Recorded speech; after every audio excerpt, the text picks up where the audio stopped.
Okay, sa mga ka-electronics, ito na po. Naayos ko na yung isang fan natin.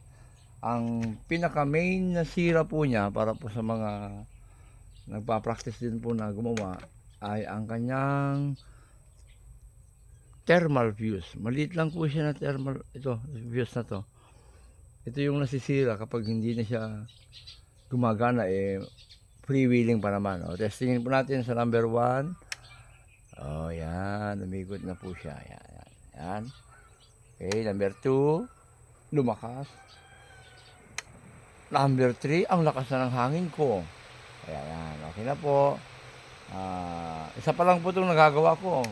4 po ito 4. Kaya sa mga eskwelahan dyan na naghahanap po kayo ng mga murang mag-aayos ng inyong mga wall fan, ceiling fan, electric fan, o anumang klaseng fan, it's more fun to Colac Boyet.